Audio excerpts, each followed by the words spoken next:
Sebelum beliau menyampaikan materi, terlebih dahulu akan saya sampaikan biodata beliau sebagai berikut. Yang pertama, nama Dr. Wido Supraya MSI.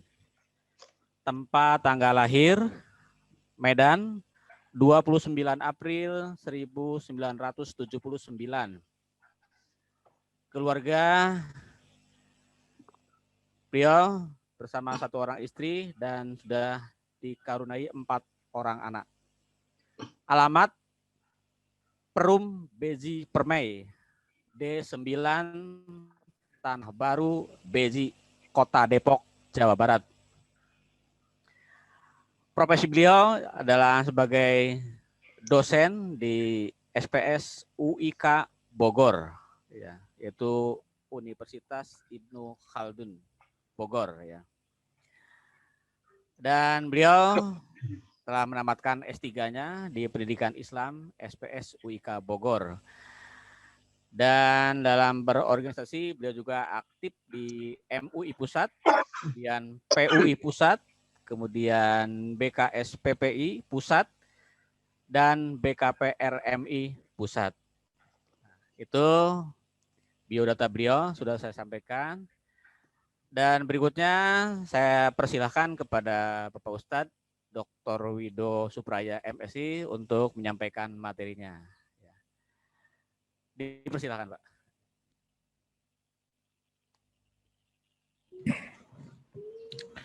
Ya, terima kasih ya Ustadz Nana atas arahan moderasi acaranya.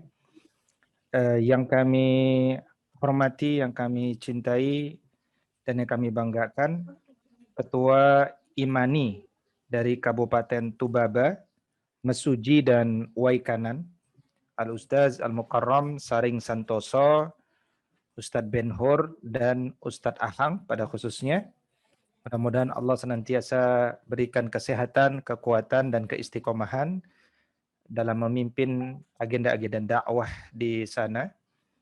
Kemudian yang kami cintai dan kami muliakan, seluruh asatiz, ya, Bapak Ibu semuanya, para penggerak dakwah yang tidak pernah berhenti dalam memperjuangkan nilai-nilai Islam dimanapun berada, wabil khusus di wilayah di Lampung, yang mungkin wilayah-wilayah ini saya juga belum pernah mengunjunginya secara umum, ya, khususnya di wilayah Kabupaten Tulang Bawang, ya.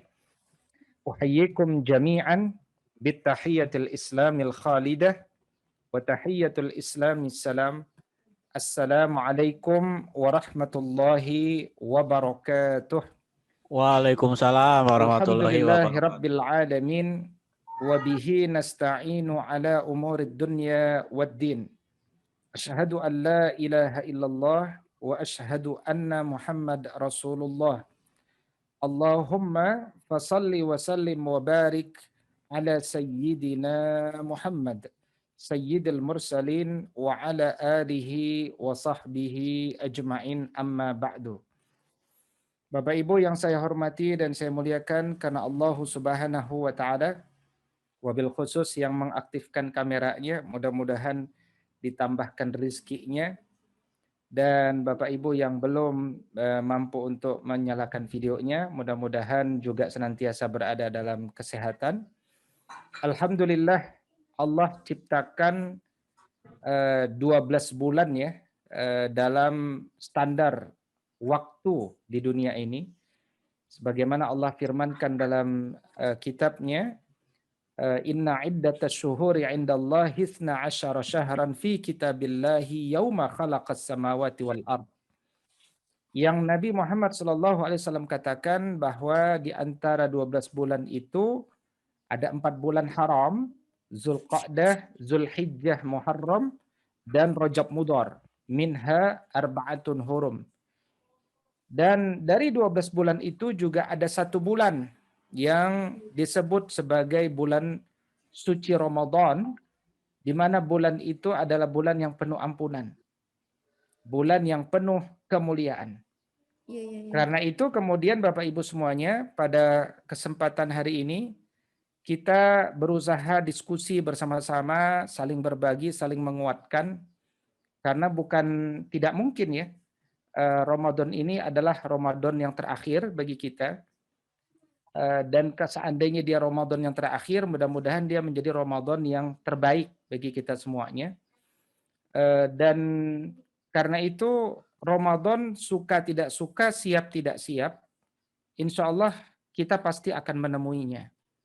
Pertanyaannya adalah apakah kita ini siap ya untuk melayani tamunan agung itu, mengoptimalkannya, memaksimalkannya. Ingatkah kita suatu ketika Nabi Muhammad SAW pernah berkhutbah. Di tengah-tengah khutbahnya tiba-tiba secara tidak menyambung gitu, Nabi mengaminkan 3 kali sehingga para hadirin bingung nggak nyambung. Ya. Ini Masya Allah ya, dari yang hadir saya lihat ada sepasang suami istri, Ustadz Fauzi dan Ustazah Sundari. Masya Allah tabarakallah. Inilah model teladan nih. Suami istri berdampingan, ya, berpegangan tangan. Ya mudah-mudahan bisa dicontoh oleh yang lain. Karena memang bicara Ramadan nanti saya mau sampaikan juga, ini bicara bulan keharmonisan keluarga insya Allah. Nanti kita akan bahas sampai sana. Jadi Nabi itu sedang berkhutbah, ya, sedang berkhutbah, tiba-tiba amin 3 kali. Sehingga orang bertanya, kenapa ya Rasulullah engkau aminkan 3 kali? Kata Nabi SAW, aku tadi didatangi malaikat. Dia tanya kepadaku 3 hal. Ya, raghima anfu, sungguh celaka. Nah, di antara 3 pertanyaan itu salah satunya terkait Ramadan.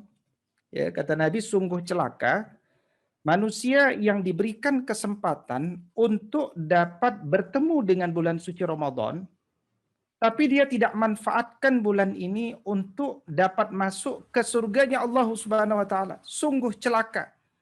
Sungguh rugi maksudnya. Dan ternyata Nabi mengaminkan asati semuanya. Ini menunjukkan jangan sampai kita remehkan bulan Ramadan ini seakan-akan bulan biasa-biasa saja. Ya. Kita sebagai kader-kader dakwah di masyarakat, bukan saja kita harus optimalkan Ramadan ini dengan penuh cinta, tapi juga Ramadan ini hendaknya menjadi momentum bagi seluruh kader-kader dakwah agar membersamai keluarganya dan membersamai masyarakatnya. Ya, membersamai keluarga dan membersamai masyarakat. Ini penting untuk kita manfaatkan momentum dakwah ini.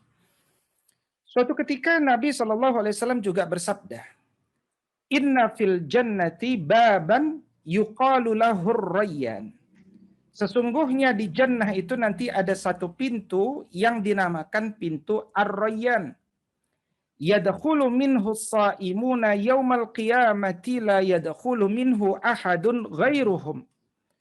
Nanti akan masuk orang-orang yang berpuasa itu ke dalam melalui pintu tersebut, tidak masuk ke dalamnya kecuali orang-orang yang berpuasa. Dan pada saat itu akan dipanggil, yuqal aina shaimun, mana orang-orang yang berpuasa? Fayaqumun, mereka pun berbondong-bondong masuk. La yadkhulu minhu ahadun ghairuhum. Sekali lagi tidak akan masuk ke dalamnya kecuali orang-orang berpuasa. Fa idza daqalu ughliq. Begitu sudah masuk semuanya, tertutup lagi pintu itu. Falam yadkhul minhu ahadun. Untuk ketiga kali Nabi mengatakan tidak masuk melalui pintu itu satu orang pun. Jadi betul-betul pintu ini khusus bagi orang-orang yang berpuasa. Tidakkah kita mencintai, merindukan, dipanggil oleh Allah Subhanahu wa taala dari pintu berpuasa ini? Bahkan seorang sahabat terdekat Nabi, Abu Bakar As-Siddiq radhiyallahu taala anhu, ketika kemudian suatu ketika ditanya oleh Nabi kepada para hadirin sahabat semua dalam satu majelis, siapa di antara antum yang hari ini sholat ya berjamaah tepat waktu? Kata Nabi, kata Abu Bakar, saya ya Rasulullah. siapa di antara kalian yang hari ini mengunjungi orang sakit? Saya ya Rasulullah. Siapa hari ini di antara kalian yang berpuasa sunnah? Saya ya Rasulullah. Ya. Siapa di antara kalian hari ini yang kemudian bersedekah? Saya ya Rasulullah. Kata Nabi Shallallahu Alaihi Wasallam, saya ingin, saya doakan, wahai Abu Bakar, engkau dipanggil Allah dari semua pintu surga. Jadi orang-orang dulu, ya, para as-sabiqun al-awwalun, fastabiqul khairat, berlomba-lomba dalam mengejar jannah, gitu. Nah, karena itu Bapak Ibu semua yang saya muliakan, puasa itu insya Allah mudah. Karena itu sambutlah dengan sumringah. Ya, banyak ya Bapak Ibu yang bahagia kalau dengar Ramadan, karena yang teringat, wah ini nanti dapat THR ini, gitu kan. Ada juga yang bahagia bagi yang kerja ya, wah ini nanti pulangnya cepat ini. Atau ada yang kemudian bahagia, wah nanti pas sholat zuhur lumayan bisa tidur 1 jam ini. Makanya ramai-ramai secara gotong royong di masjid-masjid itu banyak bertebaran ya jasad-jasad ya saling membantu untuk tidur selama 1 jam. Ya, atau mereka ada yang berbahagia karena mikirin pulang kampung, ya kan? Mikirin lontong, nastar, baju baru. Tidak ada yang salah yang saya sebutkan tadi. Tetapi alangkah rendahnya jika dibandingkan dengan apa yang seharusnya, gitu loh. Kita lihat juga banyak juga orang yang bersedih ketika di bulan ketika mendengar Ramadan. Siapa yang biasanya bersedih itu? Ya, ada orang bersedih, aduh Ramadan ya, jadi nggak bisa merokok dong ya, gitu. Asam ini mulut dan seterusnya. Kenapa? Karena mereka melihatnya dari kacamata dunia. Ya. Nah, karena itu kemudian kita harus mencari minimal satu alasan mengapa kita harus berbahagia dengan Ramadan. Apalagi kalau kita punya segudang alasan, gitu. Dan tadi telah disebutkan alasan pertama bahwa dia adalah dibukakan pintu Ar-Rayyan untuk orang-orang yang berpuasa. Saya juga teringat dengan satu pesan Nabi Shallallahu Alaihi Wasallam kepada orang yang berpuasa. Nanti ada 2 amal, ya, ada 2 amal yang akan membahagiakan manusia karena dia memohonkan syafaat kepada kita para pengamalnya, yaitu puasa dan yang kedua adalah Al-Quran. Berkata puasa, ya Rabb, aku telah berhasil menahan si fulan ini dulu ketika di dunia, siang hari dia tidak makan, tidak minum, tidak jima. Semuanya dilakukan karena Engkau ya Allah. Aku mohon syafaatmu untuknya. Kata Allah, fasyafi'ni fihi, maka syafaatku pun kuberikan untuknya. Tidak mau kalah, yaitu Al-Quran. Berkata Al-Quran, ya Rabb, aku telah berhasil ya menjadikan si fulan ini tidak tidur terlalu lama di malam hari karena dia sibuk membacaku. Aku mohon syafaatmu untuknya. Kata Allah, fasyafi'ni fihi. Karena itu jadilah sahabat-sahabat Quran, jadilah juga sahabat-sahabat puasa. Artinya apa? Yang namanya sahabat dalam suka dan duka. Yang namanya Al-Quran dan puasa, nikmati. Nikmati. Cintai. Kita yang butuh amalan puasa itu. Di samping kita juga mengkaji ternyata siangnya puasa, malamnya tilawah Quran. Itu di antara pelajaran. Ya. Ada satu hadis ya, Ustadz semua, saya kira antum pasti hafal lah apa yang saya sampaikan ini semuanya tentunya. Saya hanya ingin menguatkan kepada para asatidz semuanya. Suatu ketika kan dalam satu hadis riwayat Imam Al-Bukhari itu ada satu teks matan yang 3 kalimat sama, cuman diulang awalnya doang. Kata Nabi, man shama ramadhana imanan wahtisaban ghufira lahu ma taqaddama min dzanbi. Yang kedua, man qama ramadhana imanan wahtisaban ghufira lahu ma taqaddama min dzanbi. Yang ketiga, man qama ramadhana aiban qama lailatal qadri imanan wahtisaban ghufira lahu ma taqaddama min dzanbi. Perhatikan ada 3 di sini. Yang pertama shoma, kedua qama, yang ketiga qama Lailatul Qadri. Ini cara membacanya gimana? Barang siapa yang siang harinya shoma, ya, malamnya qama selama 20 hari pertama, kemudian di 10 hari terakhir qama Lailatul Qadri, imanan, karena iman, wahtisaban, karena mengharapkan pahala dari Allah, betul-betul berhitung-hitung, berkalkulasi, ghufira lahu ma taqaddama min dzanbih, akan diampuni dosa-dosanya yang telah lalu. Dari sini kita akhirnya paham kenapa kita harus bahagia, menyambut dengan sumringah, karena dosa kita akan diampuni. Asy-Syaikh Muhammad Ibn Shalih Al-Utsaimin rahimahullah taala dalam Maidatul Ramadan, hidangan Ramadan, menuliskan bahwa pandanglah Al-Qur'an Ramadan itu dalam 30 hari. 10 hari pertama rahmat, 10 hari kedua maghfirah, 10 hari yang ketiga itqun minan nar. Ketika kita telah memulai satu kebaikan di bulan Ramadan, maka orang yang berhasil itu adalah orang yang di 10 hari terakhir dia tetap bertahan dalam kebaikan yang telah dia mulai. Berarti 20 hari pertama jangan terlalu bersemangat. Tetapi apa? Jagalah semangat pemanasan, ya, pilih amal-amal yang membuat engkau tetap bertahan selama 20 hari. Ya, laksana pemanasan mobil di 10 hari terakhir, kemudian kita tancap gas. Kata Nabi, "Idza dakhala al-'ashr al-awakhir min Ramadan, aiqadha ahlahu wa sadda al-mi'zar." Kalau sudah masuk 10 hari terakhir, ya, Nabi mengencangkan ikat pinggangnya, membangunkan keluarganya, karena dalam ayat 187 dalam Al-Qur'an, kondisi pada 10 hari terakhir itu adalah wa antum akifuna fil masajid. Kalian itu sedang i'tikaf di masjid. Maka ini membutuhkan narasi yang besar. Ya, kita harus memandang Ramadan itu dalam konteks 30 hari. Di mana suksesnya manusia adalah ketika dia bertahan di 10 hari terakhir.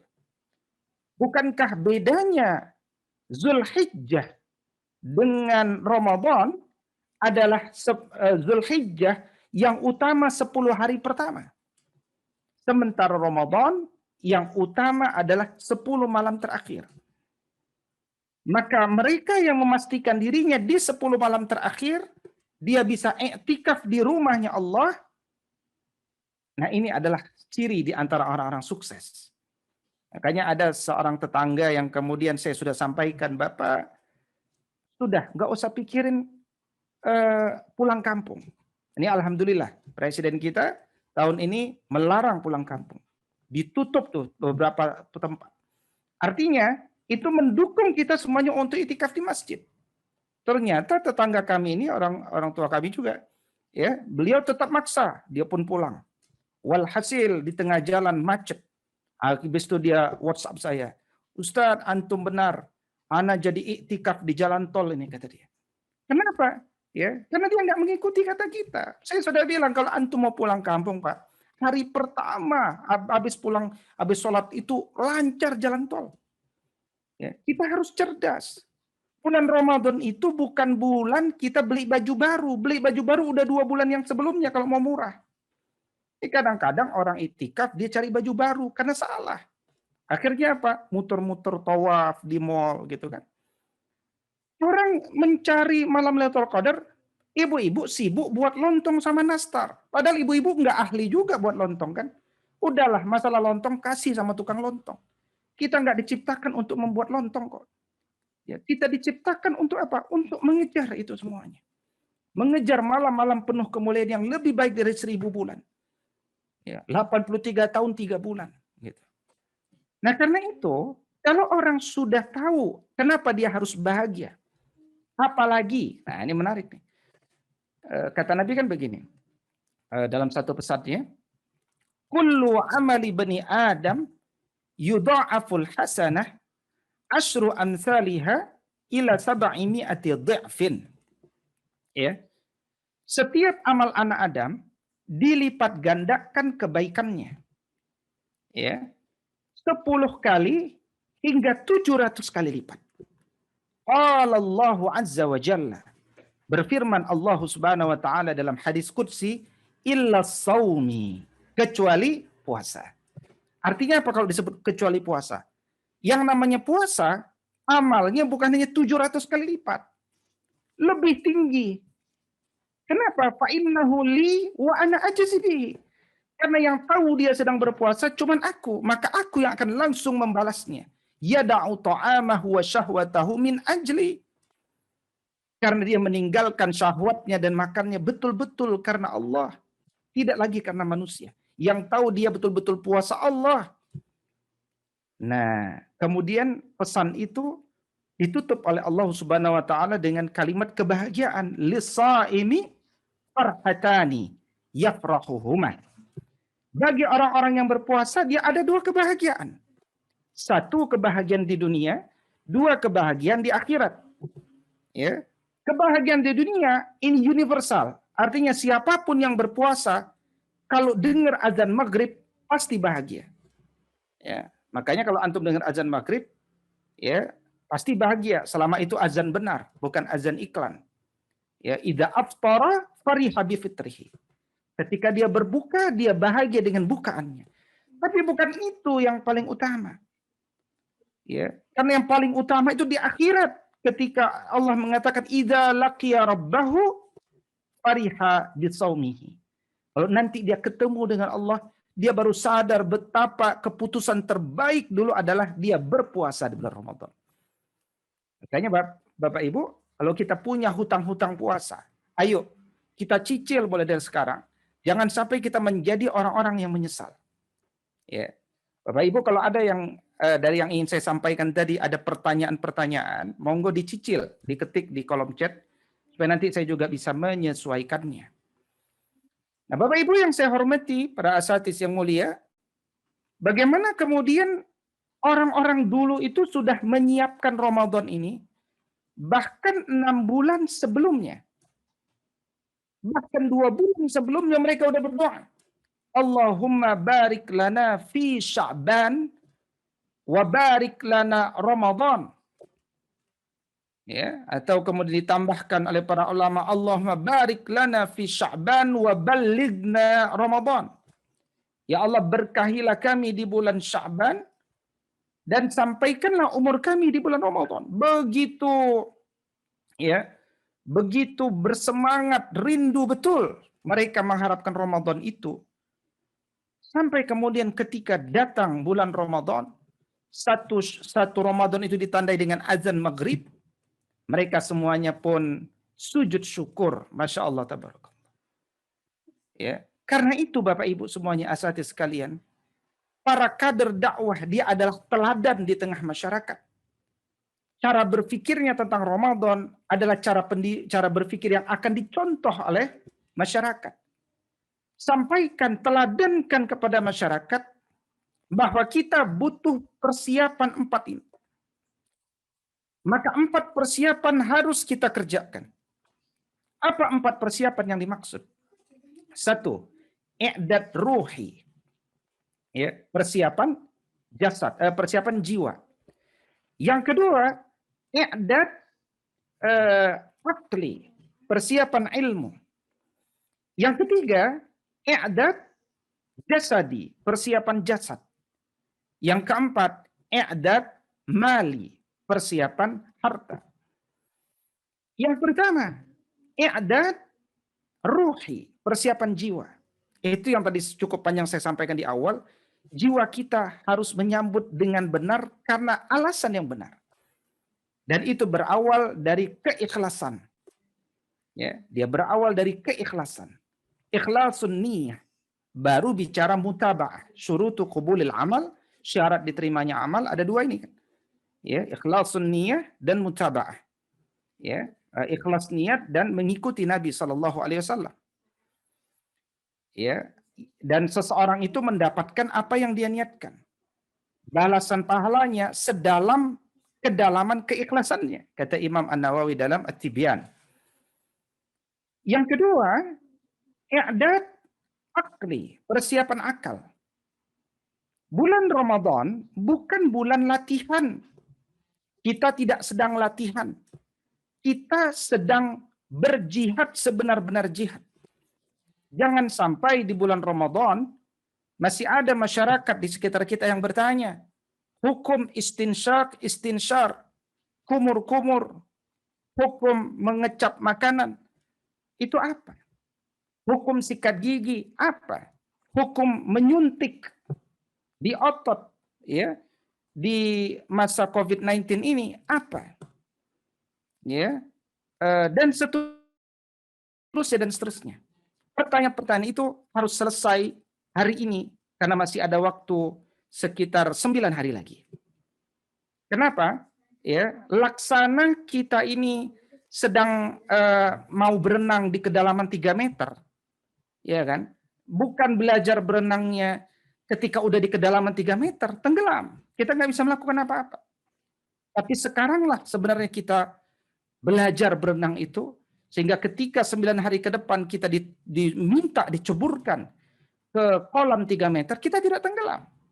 Kita sudah mahir, kita sudah tahu gerakannya, dan seterusnya. Nah, waktu Ramadan itu memang tidak singkat, tapi juga nggak bisa dibilang panjang. 30 hari itu nggak bisa dibilang panjang. Ya, karena itu kita perlu tahu mensiasatinya dengan benar. Ya. Nah, ini yang disebut sebagai persiapan akal. Ya. Dan Bapak Ibu, Ramadan itu tidak pernah diceritakan menjadi bulan penurunan amal. Tidak ada para dai itu istirahat di bulan Ramadan, malah semakin lelah. Kita ini belum diminta berdarah, Bapak Ibu. Ya. Tapi doa kita masuk surga. Kalau kita keringat saja tidak mau mengeluarkan, bagaimana ya kita bisa menghadirkan sebab untuk terkabulnya doa itu? Coba saya tanya kepada asatidz sekalian. Ya, coba tulis jawabannya di kolom chat. Ya. Umur berapa tahun Nabi Muhammad SAW pertama kali berpuasa Ramadan? Ya, silakan, saya tunggu jawabannya, ya kan? Ini tidak boleh tawaduk ya, nggak boleh tawaduk. Ya, contoh Abu Bakar, kalau ditanya jawab. Kan? Jadi umur berapa tahun Nabi Muhammad SAW pertama kali berpuasa Ramadan? Nah, ya ini lagi mikir, apalagi musyawarah, atau lagi diskusi. Ya, silakan masukkan di kolom chat. Masya Allah, tabarakallah, satu jawaban sudah masuk. Jazakillah khairan, Ummu Faiz Afifah. Ya. Siapa lagi? Jazakillah khair, Ustazah Ida Sangadah. Berikutnya. Satu lagi. Iya. Ustazah Wastinah, 52 tahun. Masya Allah. Ustazah Nana, 42 tahun. Ya. Baik. Yang lain insya Allah tawadu. Ya. Tawadu. Baik. Berapa tahun Ustazah sekalian? Oh, Ustazah Salma, 11 tahun. Berarti masih kecil, dia sudah disuruh puasa Ramadan. Ya. Ibu Tubaba yang ditanya berapa tahun, bukan tahun kedua, ya, tapi berapa tahun usia Nabi, ya kan? 53, Masya Allah, tabarakallah. Jadi Nabi itu jadi Nabi umur 40 tahun, ya. Masyarakat itu di bulan Ramadan banyak yang semangat belajar Islam, termasuk terutama mulainya belajar Quran. Gunakan momentum ini untuk menghadirkan pembinaan-pembinaan sebanyak-banyaknya. Ya. Kalau kita sadar jumlah kita sedikit, satu kader dakwah harus bisa mengelola halaqah-halaqah zikir, halaqah-halaqah Quran. Ya. Kalau bisa 4, 5, 6, 7 halaqah. Jangan puas dengan satu. Apalagi jangan sampai nggak membina. Udah tahu kita sedikit, kita nggak membina. Masyarakat itu butuh sentuhan-sentuhan kita. Ya. Ya, saya pribadi setiap pekan itu ya membentuk halakoh-halakoh Quran itu hingga 6 kelompok. Dan satu kelompok itu bisa 20 sampai 25 orang. Via Zoom begini. Jadi kenapa? Karena orang semakin tersentuh di bulan Ramadan untuk hijrah. Maka kita lanjutkan, ya, kita lanjutkan pembinaan mereka itu supaya mereka mengenal agama ini dengan kurikulum yang komprehensif. Kalau ada orang-orang umur 40 tahun hijrah, dia bilang, Ustadz, saya ini malu belajar baca Quran. Nah, ada itu yang ngomong ke saya. Umur saya sudah tua, Ustadz, biarlah anak saya saja yang belajar baca Quran. Saya jadi bingung, kenapa dia udah bilang dia udah tua. Saya tanya, umur Bapak berapa? Umur saya 40 tahun, Ustadz. 40 udah ngerasa tua, saya bilang. Ya, sekarang saya tanya kepada Bapak, saya bilang, Nabi itu baru jadi Nabi umur berapa tahun? Nabi itu baru belajar Quran umur berapa tahun? Ya, Nabi baru belajar baca Quran umur berapa tahun? 40 tahun, kan gitu. Makanya untuk memotivasi orang tersebut, saya bilang, barang siapa yang belajar baca Quran umur 40 tahun, dia ikut sunnah Nabi SAW. Oh, begitu Ustaz ya? Iya. Semangat dia. Kalau gitu nggak ada kata terlambat ya. Datang lagi nanti ada orang baru pensiun, umur 55 tahun. Ya kan? Ustaz, saya ini baru pensiun PNS, Ustaz.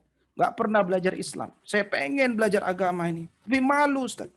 Bukankah belajar di usia tua seperti mengukir di atas air, Ustaz?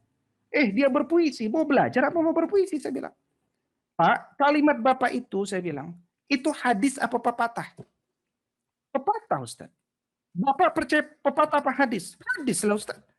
Hadisnya bilang, tuntutlah ilmu minal mahdi ilal lahdi. Tuntutlah ilmu dari buayan sampai liang lahat. Besok Bapak mati, hari ini wajib belajar. Itu Ustaz. Iya. Lihat Abu Sofyan, umur 55 tahun, masuk Islam, belajar agama. Jadi pejuang sampai masa kepemimpinan Umar ibn Al-Khattab, matanya kena. Maka barang siapa yang hijrah umur 55 tahun, dia ikut sahabat Nabi bernama Abu Sofyan bin Harb radhiyallahu taala anhu. Begitu nak Ustaz, begitu. Jadi kita ini mendorong orang untuk selalu bersemangat dalam hijrah, perubahan. Karena yang tidak berubah itu adalah perubahan itu sendiri. Umur 40 Nabi jadi Nabi.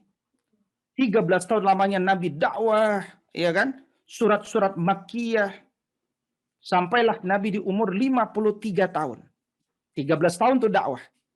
Yang masuk Islam nggak banyak, tapi kualitinya luar biasa. Teori, praktek, ilmu, amal. Al ilmu qabla al amal wal amal tabi'uh. Ilmu sebelum amal, amal ngikuti ilmu. Dan orang-orang ini as-sabiqun al-awwalun. Ini Masya Allah. Teladan luar biasa. Quran surat At-Taubah ayat 100 ini. Nah, beda nanti kualitasnya dengan orang-orang yang baru masuk Islam, Fatu Makkah, 10.000 orang masuk, beda kualitinya. Ya. Karena dia ngajinya teori sama praktek terus, teori praktek. Nah, Nabi hijrah di umur 53 tahun. 2 tahun setelah hijrahnya Nabi, barulah diturunkan Ramadan ini. Ya kan? Baru turunkan Ramadan. Umurnya berapa berarti? Sekitar 55 tahun. Ya. Sekitar 55 tahun. Ya. Jadi umur 55 tahun baru Nabi, ya, baru Nabi kemudian diturunkan puasa Ramadan. Setelah itu baru tidak berapa lama diperintahkan jihad pertama.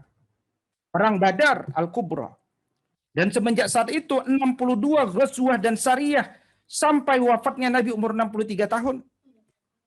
Dari sini kita belajar, ternyata pensiun dari PNS umur 55 tahun bukan saat yang tepat untuk sekedar sholat 5 waktu di masjid dan bermain sama cucu. Itu narasi yang tidak sunnah. Nabi SAW paling profesional main sama cucu. Menjulurkan lidahnya, ikut bermain sama cucu. Tidak ada kakek seprofesional Nabi.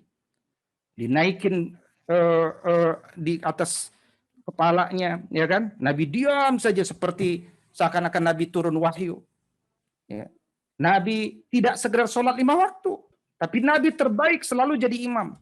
Tapi pekerjaan Nabi setelah umur 55 Bukan sekedar dua itu.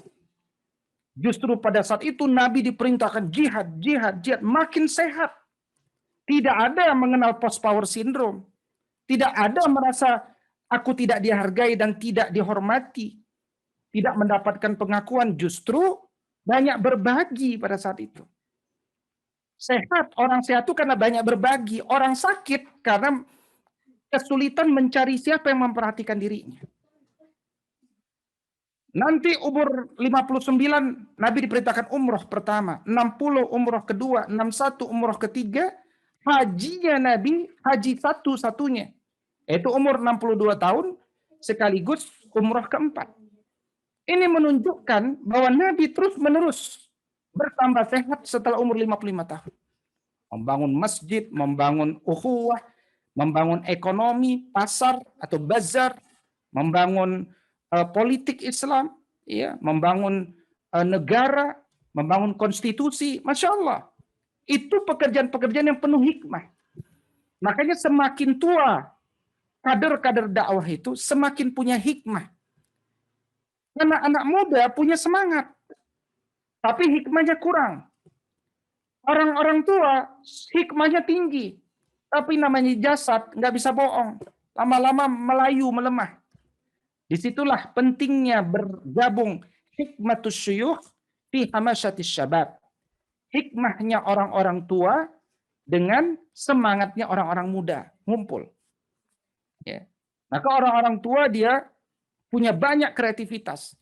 Jabatan-jabatan dakwah yang dulu pernah dia pegang, dia kasihkan ke anak muda. Jangan dia pegang lagi jabatan-jabatan yang sudah pernah dia pegang. Ya, kita maju terus mengambil bentuk-bentuk variasi amal yang lebih tinggi, tinggalkan jabatan-jabatan itu kepada anak-anak muda supaya terjadi regenerasi yang cepat. Kalau itu tidak dilakukan, gap antara kader senior sama junior terlalu jauh. Kenapa? Karena kita masih mengambil dan mengulang jabatan-jabatan dakwah yang dulu pernah kita ambil. Padahal medan dakwah itu semakin luas. Di bidang keumatan ini semakin luas, gitu. Ya. Nah, karena itu di umur 55 tahun ternyata Nabi baru diberikan beban puasa Ramadan. Menunjukkan, kata guru kami, ya puasa itu dan beban-beban lainnya itu memang diperuntukkan bagi orang-orang yang berakal. Bagi orang-orang yang telah mengenal Allah dengan konsep surat-surat Makkiyah yang 13 tahun itu, akhirnya mereka mengejar amal-amal berat. Dan surat-surat Madaniyah yang berjumlah 26 surat menurut Mujahid, itu semuanya beban berat, tapi justru dikejar, dicari, dirindukan oleh para sahabat Nabi. Ya, 26 surat itu Al-Baqarah, Ali Imran, An-Nisa, Al-Maidah, Al-Bara'ah, Ar-Ra'd, An-Nahl, Al-Hajj, An-Nur, Al-Ahzab, Surah Muhammad, Al-Fat, Al-Hujurat, Ar-Rahman, Al-Hadid, Al-Mujadilah, Al-Hasyr, Al-Mumtahana, As-Saf, Al-Jumu'ah, Al-Munafiqun, At-Talaq, At-Taghabun, At-Tahrim, tapi ayat 1 sampai 10. Dan di seluruh juz 30 itu semuanya surat Makkiyah kecuali 2 surat, Az-Zalzalah dan An-Nasr. Yang sebelum kita baca kita udah tahu ini beban isinya. Tapi malah dirindukan. Ya, malah dirindukan. Nah, ini penting ya. Saya angkat tentang Quran ini karena syahrul Ramadan alladzi unzila fihil Quran. Ramadan ini bulan diturunkannya Al-Quran. Saya ada tetangga dia bilang, alhamdulillah Ustaz, sejak lulus PNS ini saya terus khatam Quran. Dan maghrib ini, kata beliau, saya baru saja tadi menyelesaikan khatam Quran yang ke 133 kali, Ustaz. Saya bilang, Masya Allah, dihitung. Ya, ada nggak Bapak Ibu yang kemudian dihitung? Ya, dihitung apanya? Dihitung jumlah khatamnya. Ya. Tapi saya bilang, Bapak, saya bilang, Bapak paham nggak yang Bapak baca tadi? Nggak paham, Ustaz. Oke, tanpa mengurangi semangat beliau, saya katakan, Bapak teruskan ya, kejar khatam Quran yang ke-134, 135. Tapi kali ini tambahkan agenda ketika membaca Quran itu, tambahkan dengan apa? Tambahkan dengan tadabbur. Dan mulai dari yang paling sederhana, baca terjemahnya. Supaya Bapak paham. Kalau paham nanti punya ilmu. Ya, itulah yang saya telah lakukan beberapa tahun terakhir. Dalam setiap halakoh Quran saya kaji, ketika agenda tilawah Quran, agendanya saya cukupkan di pekan itu 1 rubuk saja. Ya, pekan depan rubuk, kedua, pekan ketiga rubuk ketiga. Kalau peserta ada 25 orang, ya selesai 1 rubuk, ulang lagi dari awal. Jadi satu pekan itu kita mengambil faidah dari 1 rubuk itu. Ya, surat Al-Baqarah misalkan, itu kan terdiri atas 2 juz, 3 rubuk, 1 halaman. Ya, juz 1, ya, ayat 1 sampai 141. Rubuk 1 ayat 1 sampai 25, 26 sampai 39, 40 sampai 52 dan seterusnya sampai ayat ke 141. Setiap rubuk ada pelajarannya. Setiap rubuk ada tema-temanya. Mereka hadir dalam kajian-kajian Quran yang kita hadirkan. Pulang dia harus punya sesuatu oleh-oleh yang membentuk kerangka berpikir. Ya, yang membentuk cara berpikir di kepalanya. Dengan itu dia akhirnya berdakwah bukan sekedar dengan semangat atau motivasi, tapi dia dengan ilmu. Karena ketika kita berdakwah, kita mengajak manusia bukan sekedar pada kelompok kita, tapi kita mengajak manusia ala basirah, di atas pencerahan, di atas ilmu. Dan amaliyah itu akan menjadi jariah positif bagi kita. Ingatkah kita ketika Nabi Muhammad SAW berhasil menaklukkan kota Makkah dengan sedikit darah? Kemudian Nabi tinggal di kota Makkah Al-Mukarramah beberapa hari. Setelah itu Nabi pulang, sebelum pulang dia bilang sama ponakannya Sayyidina Ali karramallahu wajhah, "Ya Ali, engkau tinggal aja dulu di sini." "Ngapain ya Rasul?" "Engkau didik dulu orang-orang terbaik di sini." Ya. Dan ketika kita membangun halakoh-halakoh Quran, jangan pernah remehkan meskipun yang hadir dalam halakoh itu cuma 1 orang. Anggaplah yang hadir itu banyak malaikatnya. Hadirkan baramij, agenda-agenda, meskipun cuma 1 orang. Itu prinsip paling asasi. Dan Nabi mengatakan, la an yahdiyallahu bika rajulan wahidan khairul laka min humurin na'am ya Ali. 1 orang saja jadi baik karena engkau, itu lebih baik dari unta merah sekalipun. Jadi Masya Allah, tabarakallah, Allah hadirkan di bulan Ramadan nanti satu momentum di mana antum tidak sulit untuk mencari jamaah itu. Orang pada datang ke masjid. Tapi kalau masjid-masjid kita tidak punya narasi, hanya sekedar sholat setelah itu pulang, tidak lama, mungkin 10 hari saja setelah itu mereka akan mulai mundur, hilang. Kenapa? Karena kita tidak lanjutkan apa yang sudah Allah datangkan itu kepada kita dengan kita riayah mereka. Kita biarkan mereka, kita terjebak dengan rutinitas. Yang mahal dalam hidup ini apa? Narasi itu. Karena itu momentum Ramadan bukan momentum egosentris atau egoisme. Kita bukan hanya berpikir untuk diri kita sendiri. Kita tidak menemukan sejarah Nabi dan para sahabat di bulan Ramadan hanya memikirkan ibadahnya sendiri. Justru kita mengetahui bagaimana Nabi dan para sahabat memanfaatkan momentum itu untuk bermanfaat untuk umat. Dan kita yakin, karena Nabi mengatakan dakwah itu kan menolong orang berubah. Wallahu fi aunil abdi ma kana al-abdu fi auni akhihi. Allah akan tolong hambanya selama hambanya menolong saudaranya. Gitu. Dan dakwah itu adalah pekerjaan membantu manusia. Dan dia seni membentuk jiwa manusia. Karena itu, kita kembali juga diingatkan bahwa Ramadan itu adalah bulan jihad, bulan perjuangan, bulan amal prestasi, bukan lagi sekedar bulan pembelajaran.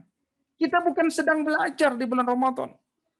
Betapa banyak agenda-agenda kaum muslimin dimenangkan di bulan Ramadan. Karena apa? Karena mereka bukan sedang belajar, mereka sedang berjihad.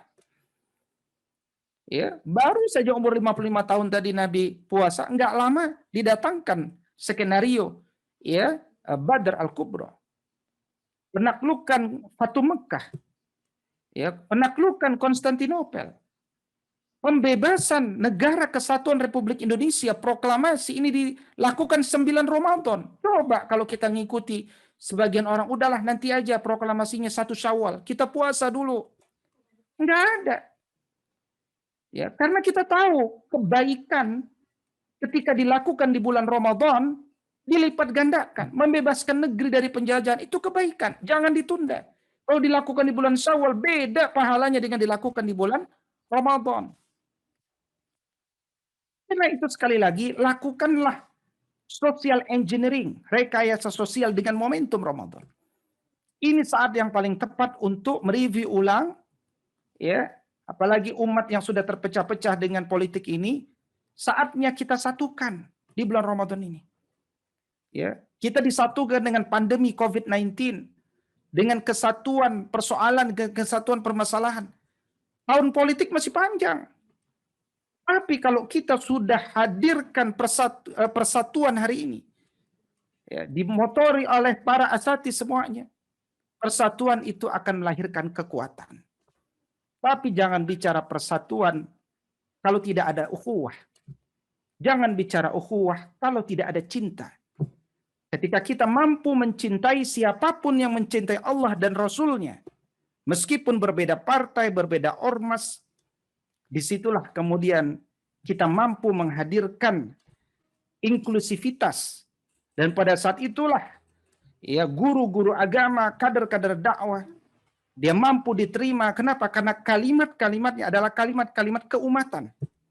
Kalimat-kalimat yang memenuhi relung-relung jiwa manusia secara umum. Karena itu, selalu akhiri dengan amal terbaik pada apa yang telah engkau mulai. Kita sudah punya minimal 1 alasan, bahkan bukan cuma 1 alasan. Ada lebih dari 1 alasan kenapa kita harus menikmati amalan puasa ini. Dan tadi sebagian sudah kita sebutkan. Karena kalau kita tidak punya alasan baik itu, nggak usah kita pikir sudah ada 1000 alasan untuk membuat kita mundur dari kebaikan yang kita mulai. Dan syaitan sudah menyiapkan daftar itu. Saya sering ibaratkan bulan puasa itu, dia laksana kita dipinjamkan tanah yang subur selama 1 bulan. Asati semuanya. 1 bulan kita dipinjamkan tanah yang subur ini. Yang disebut tanah subur itu apa? Kita tanam biji di sana, itu langsung tumbuh dengan cepat, berbuah, rindang. Kalau nggak kita tanam, semak belukar yang muncul di sana. Nggak kita apa-apain, tetap tumbuh sesuatu yang lain.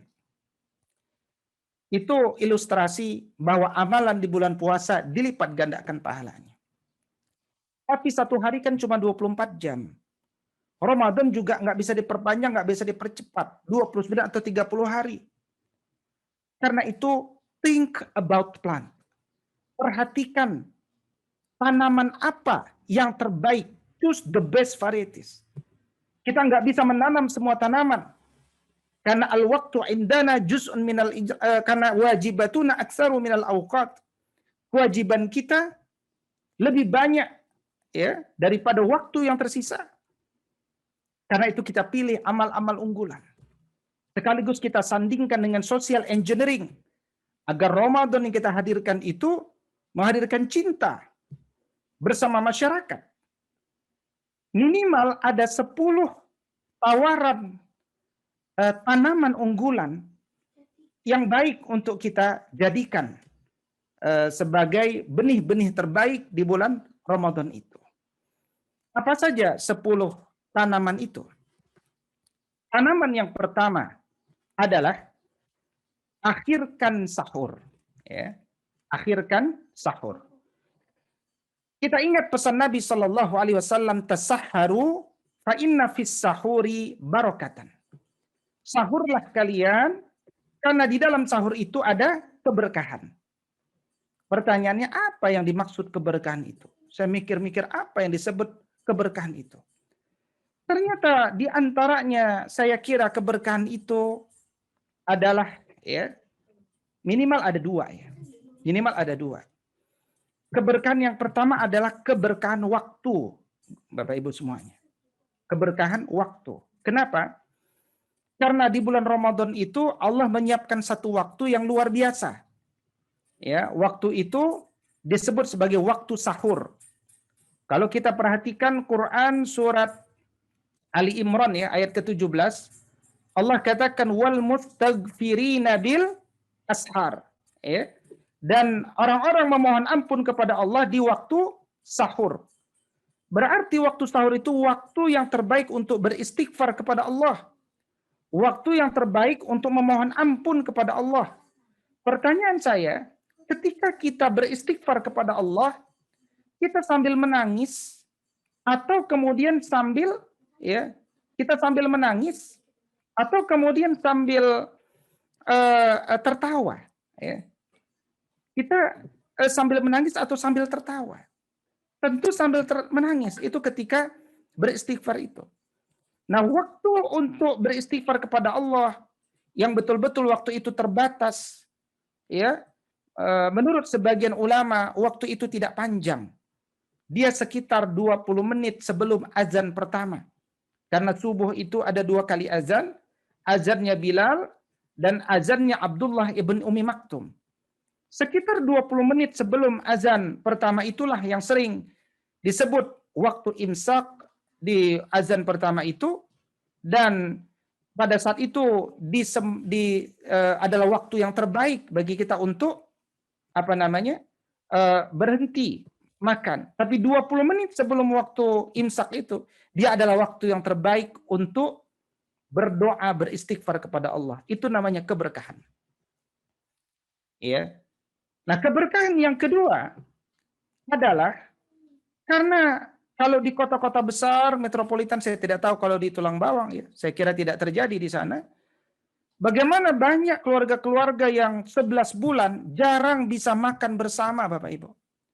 Momentum makan bersama itu sesuatu yang mahal. Pergi pagi, masih gelap, pulang juga udah gelap. Jarang duduk bersama. Ramadan datang, dipaksa ayah, bunda, anak-anak duduk satu meja. Ya, kalau udah duduk satu meja, apa yang terjadi? Saling memandang, saling melihat, saling berdiskusi, bercengkrama, menguatkan, bahkan saling menyuapi. Ya, ini Bapak Ibu, Nabi SAW pernah mengatakan kepada para suami, juluran tanganmu ke mulut istrimu, ya, artinya menyuapi ya, dalam kondisi sehat ya, bukan dalam kondisi sakit. Kalau sakit itu namanya terpaksa, gitu ya kira-kira. Nah, itu bernilai sodakoh. Nah, coba ibu-ibu di Simpang Pematang Mesuji, ya kan? Atau ibu-ibu semua, bapak-bapak semuanya. Siapa yang 1 tahun terakhir minimal pernah 1 kali saja disuapi atau menyuapi pasangannya? Sok angkat tangan. 1 kali aja, ya kan? Ada, Bu? Nah, tawadu. Ya, memang orang Lampung ini banyak. Masya Allah, tabarakallah, ada ustazah yang mengangkat tangannya. Itu teladan. Ya, itu teladan. Dan ternyata Allah ingatkan kepada kita, ini Ramadan.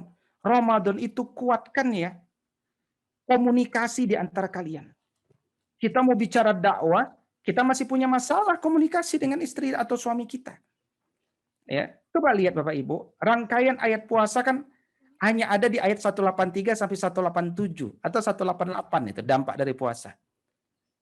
Ya, itu yang cukup panjang tuh ayat 187, kok bisa panjang ya? Saya baca-baca, ternyata 5 kali ayat 187 itu bicara tentang tempat tidur, Bu. 5 kali. Seakan-akan Allah ingatkan bahwa benteng komunikasi terakhir keluarga itu ada di tempat tidur. Begitu di tempat tidur dia tidak maksimalkan, tidak sukseskan, nggak ada lagi benteng yang lain. Ramadan mengingatkan itu. Kecuali di 10 malam terakhir, wa antum akifuna fil masajid, kata Allah.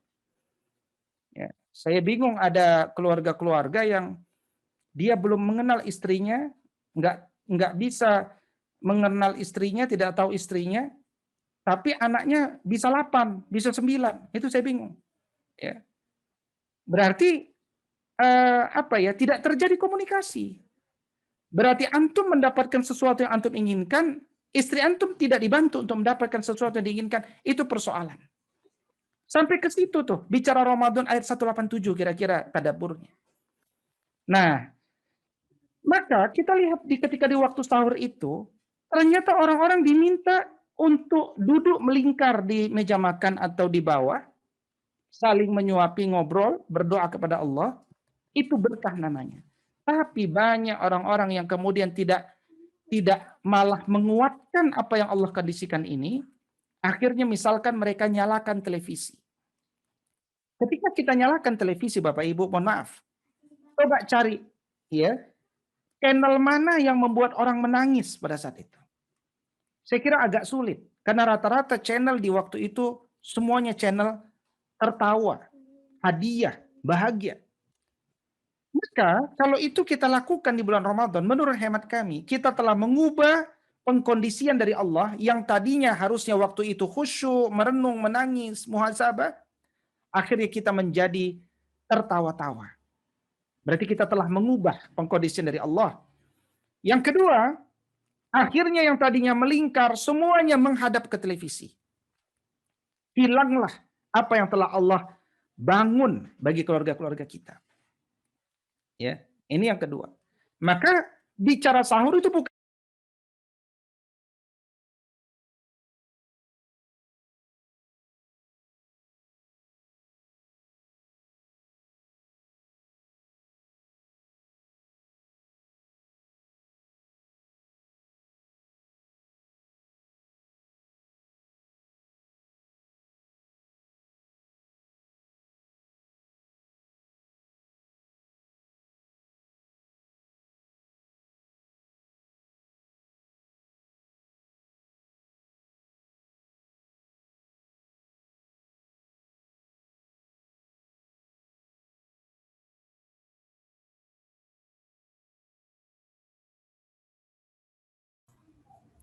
terputus. Ya, berikutnya amalan yang kedua yaitu segera berbuka. Ya, amalan yang kedua adalah segera berbuka. Kata Nabi, orang itu akan senantiasa berada dalam kebaikan selama orang itu menyegerakan berbuka. Ya, selama orang itu menyegerakan berbuka. Semua orang puasa pasti berbuka. Tapi ada orang yang berbukanya segera. Ya, ada orang yang berbukanya segera. Nah, kenapa ini menjadi satu amaliyah yang penting untuk diunggulkan? Bukan sekedar kita berbuka untuk diri kita sendiri. Saya sering menyampaikan bagaimana momentum berbuka ini harus kita jadikan momentum untuk berbagi, gitu. Ya, untuk berbagi. Jadi jangan biarkan orang lain tidak berbuka pada waktunya. Ada orang berbuka, ya saya tambahkan saja Ustaz 2 jam, biar pahalanya tambah banyak. Enggak. Justru bertambah waktu, khawatir bertambah dosa karena menzolimi jasad kita. Ya. Nah karena itu kemudian ya semua orang berbuka, tapi tidak semua orang berbagi untuk berbuka. Padahal Nabi mengatakan mereka yang berbagi ketika berbuka, maka orang itu akan mendapatkan pahala copy paste dari amaliyah orang tersebut tanpa mengurangi pahala ibadah orang yang sedang berpuasa. Dan dalam hadis itu tidak ada syarat minimal. Dapat pahala itu harus minimal 1 nasi bungkus, 1 nasi kotak. Nggak ada alasan itu. Hatta antum sekedar memberi dengan 1 butir kurma saja, insya Allah. Ya, insya Allah. Makanya kalau kita tahu kita ini sedang buka di jalan, bawalah 1 kilogram kurma, bagi gitu. Ya, kalau kita punya rumah di Mesuji itu strategis rumahnya, ya pinggir jalan banyak orang lewat, buka saja ya meja, ya kemudian kita buat kolak, ya kan, buat dalam 20 gelas, buat tulisan di bawahnya. Apa isi tulisannya? Harga 10.000 1 biji, misalnya itu. Nah, itu namanya jualan, gitu ya. Jadi kalau kita buat harga 1 biji 10.000, itu namanya jualan. Boleh nggak? Boleh banget, nggak ada masalah. Tapi antum cuma dapat 10.000. Tapi kalau tulisannya diganti, ya kan? Bagi yang berpuasa silakan ambil 1. Ya, 1 orang ambil 1. Mohon doanya buat kami, mudah-mudahan puasa kami berkah.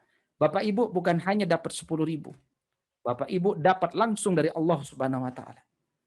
Itu namanya kecerdasan manusia yang tahu umurnya cuma 60 tahun, ketika dia berbagi sama 10 orang, dia seperti 600 tahun umurnya. Karena dia mampu memilih amal-amal yang dilipat gandakan. Gitu. Makanya saya sering sampaikan bulan Ramadan bukan bulan buat jualan sebenarnya. Kalau dalam konteks amalan unggulan. Justru bulan buat berbagi. Jualan kurmanya kapan Ustaz? Sekarang aja jualan kurma. Ya, sekarang nih, 9 hari jualan kurma. Semua jualan, beli. Supaya kita punya uang yang banyak untuk dapat berbagi. Ya, itu i'dad akli sekaligus i'dad mali gitu. Ya, i'dad mali.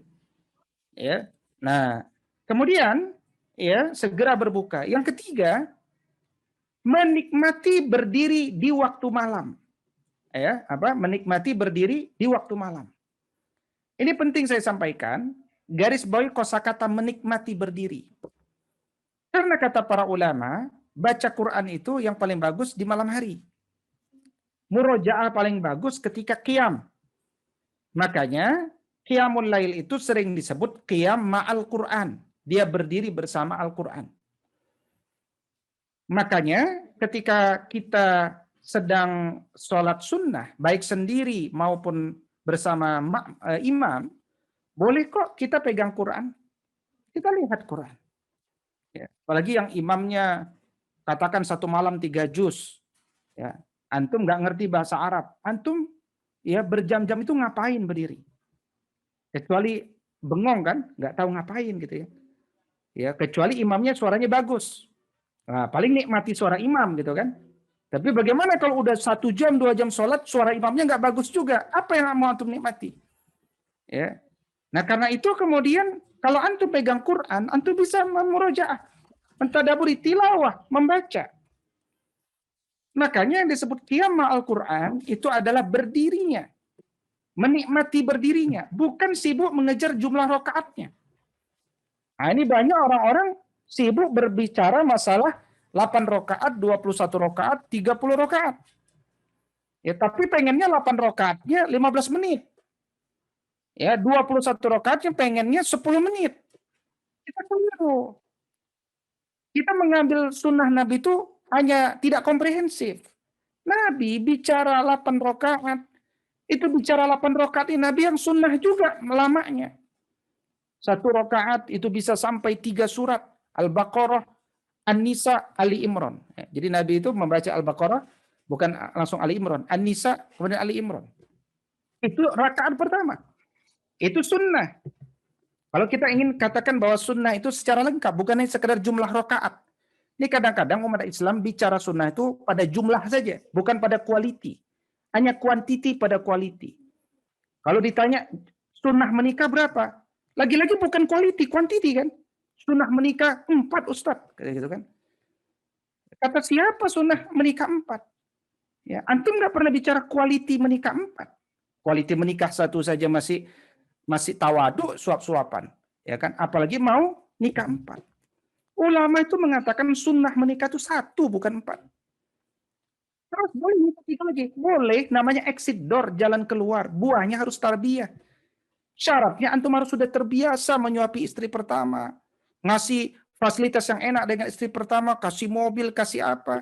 Tenang, merasa aman istri pertama, pasti dia nggak akan ribut kalau antum mau menikah lagi. Ini antum istri pertama aja pas-pasan, nggak dikasih ke ibadah batin dan seterusnya, mau kedua, ketiga, keempat. Kenapa? Karena antum fokusnya pada quantity bukan quality. Ya, sunnah itu komprehensif. Bahkan kalau pengen ikut sunnahnya Nabi itu adalah sunnah Nabi itu menikah yang kedua itu setelah istri pertama meninggal. Kan begitu tuh sunnah itu. Sunnah af'al, perbuatan. Dan perbuatan Nabi yang kedua menikahnya dengan orang tua yang udah nggak punya semangat lagi dengan seksualiti, ya baru menikah yang ketiga dengan gadis. Itu sunnah af'al. Tapi untuk hal ini kita nggak pernah mau diskusi, nggak enak dibahas Ustaz. Gitu. Nah, berarti kita tidak adil dalam berpikir. Oke, kita tidak sedang bahas pernikahan ya, kita sedang bahas Ramadan. Bahwa nggak ada tuh saya lihat di Masjidil Haram yang protes kenapa ya imamnya lama bener. Ya, udah 21 rakaat lama. Enggak, kalau kita capek kita duduk kan. Kita capek kita ambil kursi duduk tuh di Masjidil Haram. Nggak ada yang protes. Kenapa kita hari ini baru sholat saja sudah protes? Nah, kita mulai bawa umat ini.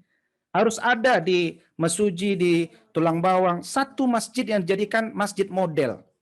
Di mana di sini diletakkan masjid 3 juz semalam. Menikmati. Kalau selepas qiyam, istirahat biasa.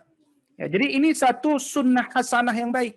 Kalau pertama kali digunakan, didahulukan, ya, kita lihat Ustadz Abdul Aziz Abdul Rauf, ya, pekan lalu dia ingatkan di Facebooknya itu, ya, bahwa masya Allah beliau pertama kali yang menghadirkan sunnah hasanah, ya, sholat satu malam 3 juz tuh di Al-Hikmah Bangka, Jakarta Selatan. Begitu juga di PTDI Dirgantara gitu. Nah, itu dilanjutkan sampai sekarang oleh murid-murid beliau. Ya, jadi konteksnya menikmati berdiri di waktu malam itu. Baik, yang keempat, read Al-Quran, membaca Al-Quran. Ini sunnah. Ini amalan unggulan maksud saya. Amalan unggulan seperti apa dalam konteks membaca Quran ini? Konteks membaca Al-Quran ini konteksnya adalah membaca dengan tadabbur. Makanya yang disebut tadarus Al-Quran bukan baca bersama-sama. Kalau baca bersama-sama yang suaranya paling keras, dia yang paling memimpin. Tapi kalau nggak benar bacaannya, sama-sama berdosa. Karena kata Imam Al-Jazairi membaca Quran itu harus dengan tajwid. Makanya disebut tadarus, ya, dari kata darosa ini adalah belajar bersama-sama. Harus ada satu guru, ya kan, satu orang membaca ganti-gantian 2 ayat, 2 ayat, 2 ayat, 2 ayat. Masya Allah. Kalau di sini ada ini yang hadir sekitar 72 asatiz, ya. Kemudian satu orang memegang satu halaqah Quran, ya. Kita mulai dengan perbincangan Quran. Setelah tadarus baca 1 juz, kemudian kita ambil pelajaran-pelajarannya, masya Allah. Ini satu awalan yang baik, ya, satu awalan yang baik, ya. Untuk kemudian kita membangun kapasitas, melahirkan 720 kader baru dalam dakwah ini dengan momentum Ramadan. Kenapa? Satu orang cukup 10 aja, nggak usah pegang lebih banyak, 10 saja. Ya. Itu keberkahan itu luar biasa dalam pembinaan itu. Kenapa orang rindu mengejar menjadi posisi muaddib, pembina? Ya, kenapa? Karena memang mereka mengejar gelar Rabbani. Gelar Rabbani itu kan dalam Quran surat Ali Imran ayat 79. Itu gelar yang dikejar. Kunu Rabbaniyin. Jadilah kalian generasi Rabbani. Bagaimana caranya? Bima kuntum tu'allimunal kitaba wa bima kuntum tadrusun. Caranya adalah kalian itu mengajarkan Quran dan belajar Quran. Banyak orang belajar Quran, nggak mau mengajarkan, ilmunya hilang. Berkah itu muncul, rizkinya luas, anaknya soleh-solihah, dia pun dipahamkan ketika dia bergerak mengajarkan orang. Coba perhatikan. Antum mungkin merasakan ketika antum mulai mundur dari aktivitas membina umat ini, tiba-tiba antum lama-lama mulai lemah semangat, mulai tidak paham agama pelan-pelan. Kenapa? Karena antum meninggalkan kewajiban antum membina manusia. Tapi ketika antum membina manusia, saya merasakan rezeki luas, anak-anak kita dimudahkan Allah, pemahaman kita ditambahkan, hikmah itu muncul. Karena Allah senang dengan orang-orang yang bergerak. Ya. Tapi saya yang belum siap, Ustaz. Saya nggak punya kefahaman. Allah cuma kasih pesan penutup Quran surat Al-Ankabut. Ya, waman alladzina jahadu fina walladzina jahadu fina lanahdiyannahum subulana. Wa innallaha ma'al muhsinin. Barang siapa dia memulai saja, nanti dia temukan, oh ternyata mudah. Karena Allah yang tunjuki jalan-jalannya. Gitu. Ya, read Al-Quran, bacalah Al-Quran. Yang kelima, yakni zikir dan doa. Lisan ini Bapak Ibu digunakan untuk berzikir dan doa. Sebaik-baik zikir kata Imam Nawawi adalah tilawatil Quran. Qul khairan aw liyasmut. Ini man kana yu'minu billahi wal yaumil akhir. Ya, hadis ke-15 itu. Arba'in, ya. Barang siapa yang beriman kepada Allah hari akhir, dia berkata baik atau diam. Itu bukan berarti kita disuruh diam.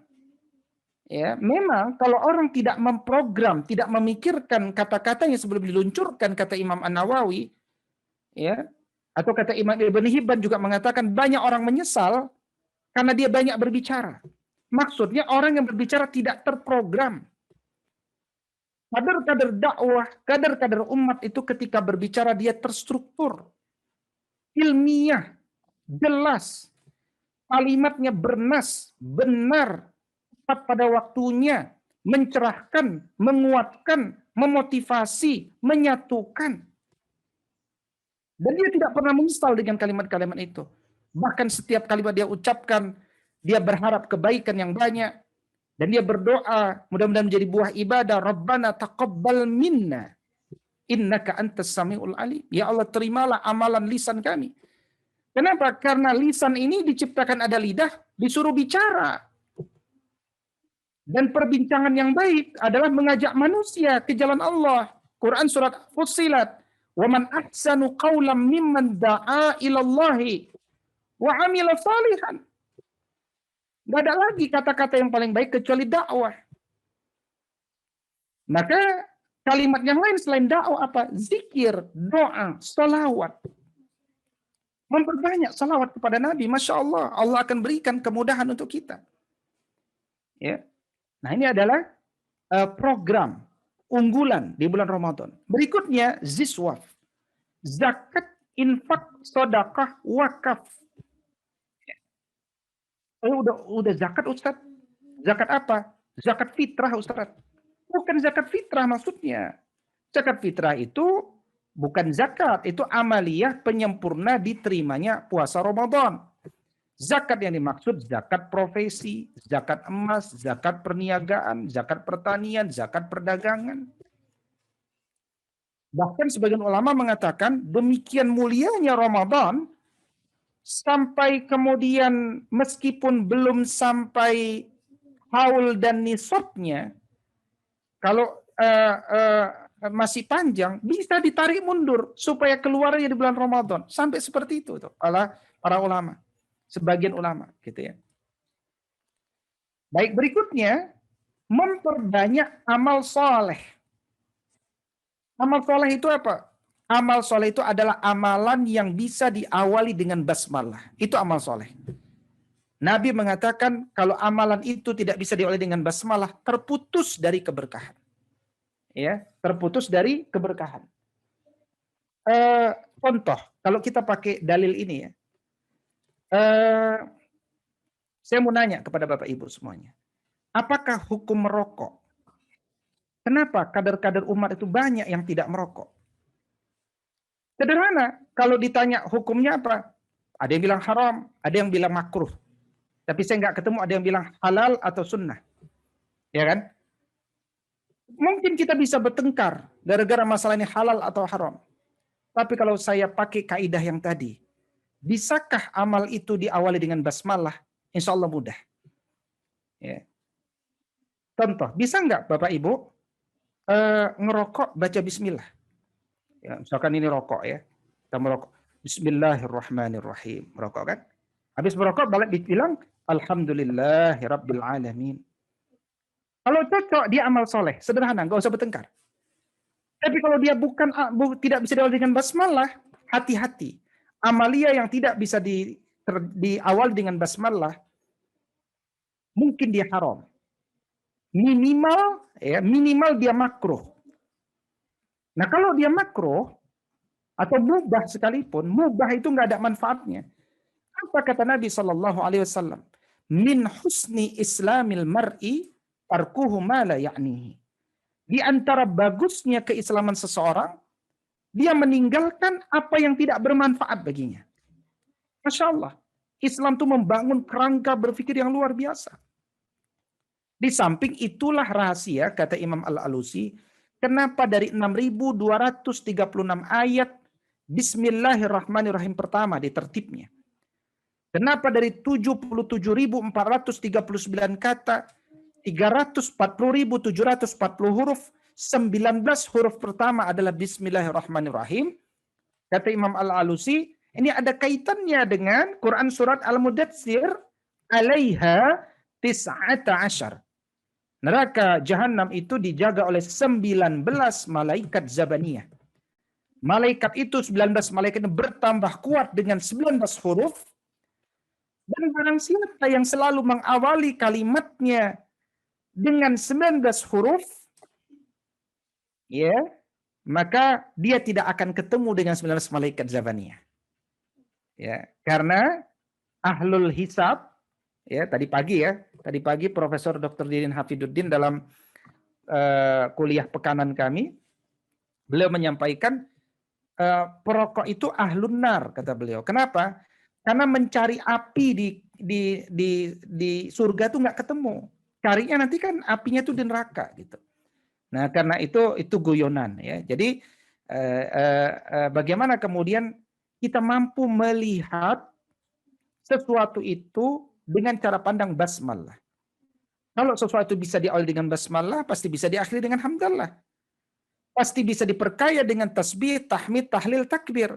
Maka amal soleh apapun yang dilakukan oleh kita di bulan Ramadan, selama dengan karakteristik itu, dia amal soleh tidak saja dilipat gandakan 700 kali lipat, bahkan dilipat gandakan dengan banyak. Termasuk amalan yang ke-8, meninggalkan segala yang mubah. Itu berpahala. Ya, berpahala. Ya. Lagi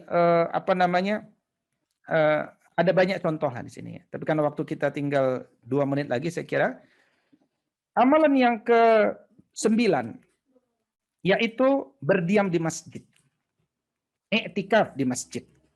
Ya, jadi sering kita lihat ya umat ini kalau sudah 10 hari terakhir semangat ke masjid, ya, bawa bantal, bawa guling, bawa selimut, mau kemana mas? Mau i'tikaf Ustaz. Nah ini iktikaf apa pindah tidur? Ya nggak apa-apalah, yang penting tidur di masjid. Alhamdulillah. Tapi semua orang mungkin iktikaf. Tapi ada amalan yang terbaik di 10 hari terakhir. Yaitu mencari-cari malam Lailatul Qadar. Garis bawahi dalam kalimat mencari. Mencari itu gimana mencari? Ya mencari. Di malam itu mana ya Lailatul Qadar? Dia tidak tidur, dia muhasabah, dia zikir, dia berdoa agar dia dapat malam Lailatul Qadar itu. Makanya ciri orang mencari itu apa? Ya, ya sederhana. Kalau ada yang nanya, Ustadz, saya tadi malam dapat malam Lailatul Qadar enggak? Ya kita lihat aja fisiknya. Ya, kalau matanya mengantuk, merah, ya lelah, matanya badannya kusut, potensi lah itu. Tapi kalau dia nanya, ya kan, baru bangun tidur, kelip-kelip, Ustadz, tadi malam saya dapat malam Lailatul Qadar enggak? Nah, ya dapat kali dari mimpi. Ya. Jadi semua itu kan butuh usaha. Ya. Tapi Ustaz kalau nggak tidur kan nanti sakit Ustaz. Kenapa kita bicara sakit di 10 hari Ramadan? Kalau nonton Piala Dunia 12 hari nggak merasa sakit gitu ya. Nah, jadi dalam hal ini Bapak Ibu, ya ada banyak hal rahasia-rahasia Ramadan yang penting untuk kita kaji tentunya. Namun saya cukupkan dahulu dalam pendahuluan ini dengan 10 amalan unggulan ini. Mari kita persiapkan 9 hari ke depan dengan persiapan i'dad ruhi tadi, persiapan jiwa kita, i'dad akli, persiapan ilmu kita, i'dad jasadi, persiapan jasad kita, i'dad mali, persiapan harta kita. Saya kira dalam konteks i'dad jasadi, persiapan jasad, Bapak Ibu paling tahu tentang kelemahan Bapak Ibu. Yang punya kolesterol, yang punya yang punya mah, ya, yang punya jantung, punya bibir pecah-pecah, macam-macam dan seterusnya.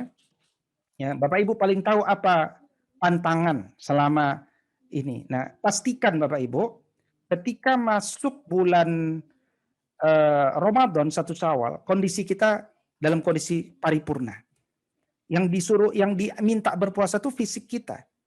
Karena itu fisik kita harus kondisikan selalu siap, kuat. Ya, dan itu butuh tips dan trik supaya tetap kuat dan sehat sebelum puasa maupun sampai 30 Ramadan.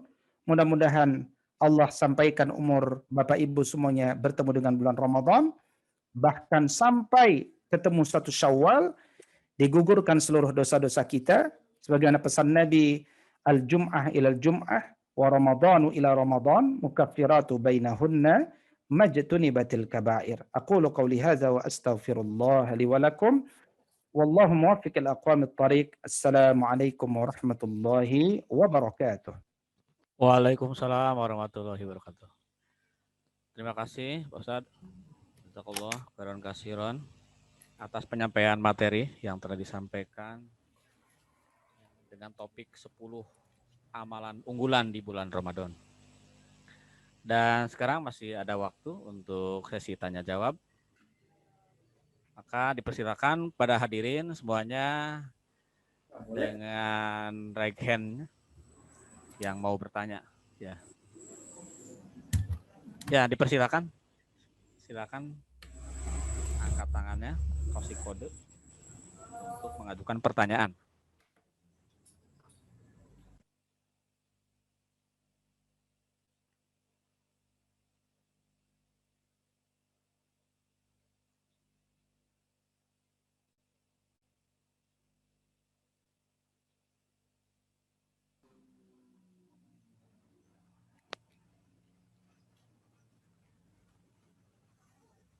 Pak Nana, itu ada yang tanya Pak Nana. Oh iya. Bu Ida. Ya, terima kasih Ustadz. Ya, Bu Ida Sangadah ya? Iya. Oh ya, Bu Ida Sangadah yang udah rakyat. Mohon Silakan. maaf, rada masih pilek, jadi rada cindeng. Saya dari Mas Suji. Jelas Ustadz suara saya? Jelas Bu, jelas. Iya, silakan Bu Ida. Ya, saya sedikit ada pertanyaan. Ada dua ya. Yang pertama, salah satu orang yang beruntung di bulan Ramadan itu salah satunya kan mendapatkan malam Lailatul Qadar tuh Ustadz. Nah, setiap orang itu memiliki kesempatan yang sama untuk mendapatkan malam Lailatul Qadar ini. Sebenarnya, pertanyaannya sebenarnya, setiap orang itu memiliki ciri-ciri yang sama atau berbeda ketika mendapatkan malam Lailatul Qadar, Ustadz? Itu pertanyaan yang pertama. Kemudian yang kedua, kita kan sebagai ibu-ibu gitu ya, kadang-kadang mendapatkan masa datang bulan gitu, Ustaz. Amin datang Ramadan dan Jalsa Ruhi. Ya, silakan lanjutkan. Oh iya, kita mendapatkan datang bulan gitu, Ustaz. Jadi ketika kita ragu-ragu nih, Ustaz, apakah itu sudah berhenti ketika fajar, itu sebaiknya kita melanjutkan untuk tetap berpuasa di hari itu atau ragu-ragunya itu ditunda gitu. Jadi mending puasa atau enggak, Ustaz? Gitu.